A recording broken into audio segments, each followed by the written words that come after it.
Salut, c'est Pépette. L'ère Edo a vu un boom de la prostitution, en particulier grâce à un certain Shoji Jinemon, dont j'ai parlé ici ou ici, bref, je ne sais jamais où est le bandeau.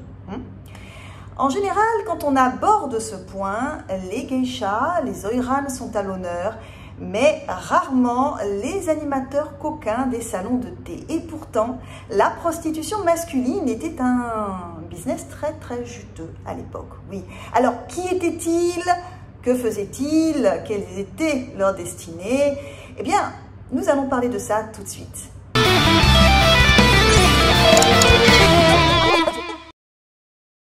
À la différence de la prostitution féminine, celle des hommes était tolérée, mais pas légale. Oui, l'homosexualité étant considérée comme quelque chose d'innommable et d'immonde. Oui, alors éventuellement, un mâle viril lassé de ses devoirs conjugaux pouvait subrepticement, par hasard, se glisser dans le lit d'un jeune acteur kabuki ou d'un animateur de salon de thé. Il sait se servir d'une théière, mais les clients ne viennent vraiment pas pour son bubble tea au matcha. Si tu veux une vidéo sur les acteurs kabuki, n'hésite pas à mettre un petit pouce bleu et puis à l'écrire en commentaire. Emballer, c'est peser, crois-moi. Ce type d'établissement était mixte, mais certaines maisons n'avaient que des hommes. La richesse des vêtements, le maquillage faisaient oublier le désespoir de cette vie. Vendus vers l'âge de 7 ans par des parents pauvres, ils avaient un contrat de 10 ans pour rembourser les dettes de leur famille. Aucune chance de revenir à la maison, personne ne leur ouvrirait la porte. Arrivés à la maison de thé, on les formait à l'art du divertissement et de la séduction. Danser, chanter, vendre du rêve, quoi. Chaque animateur développait un talent. Jouer du shamisen, jongler, boire toute la nuit sans vaciller, voire même écrire des lettres en crachant de l'eau sur le mur. Oui.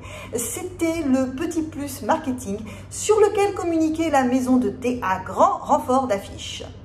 Elle précisait qui jouait l'homme, la femme, le wakashu. Alors, les garçons spécialisés dans les rôles de femmes étaient dès leur arrivée séparés des autres garçons pour rejoindre les filles. Donc ils dormaient, mangeaient, se baignaient avec elles afin de prendre leur manie. Ceux qui se faisaient passer pour des femmes et des wakashu travaillaient beaucoup entre 15 et 18 ans. Après, on estimait que leur beauté se fanait. Ceux qui restaient des hommes travaillaient encore à l'âge adulte et ils plaisaient à la clientèle féminine. Oui, il y a des femmes qui fréquentaient ces établissements. Les animateurs commençaient très jeunes le travail, dès 8 ans en fait. Il fallait donc préparer le corps à recevoir ce pourquoi il n'est pas destiné. Les garçons portaient un toys en eux plusieurs heures par jour pendant 1 mois avant que l'on augmente graduellement la largeur. Comme en musculation, où tu charges au fur et à mesure. Du coup, vous vous en doutez, les hémorroïdes étaient monnaie courante, tout comme la gonorrhée et la syphilis qu'ils partageaient avec leurs collègues féminines. Alors, les apothicaires et les marchands, eux, se faisaient des sous pas possibles. D'autant plus qu'un véritable marché de l'accessoire érotique existait. Concrètement, le client a droit à de la musique, du spectacle, de la conversation.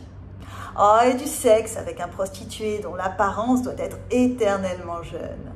Le client donne toujours, comme dans le cas du wakashu, c'est la sacro-sainte règle, rappelez-vous. Ce n'est pas très agréable pour l'animateur qui doit dormir avec des samouraïs et des moines puants et violents. En plus, il ne voit même pas la couleur de son argent parce que le pognon va directement dans la poche du patron de la maison de thé. Mais la vie n'est pas toujours aussi sombre. Certains animateurs prenaient leur indépendance.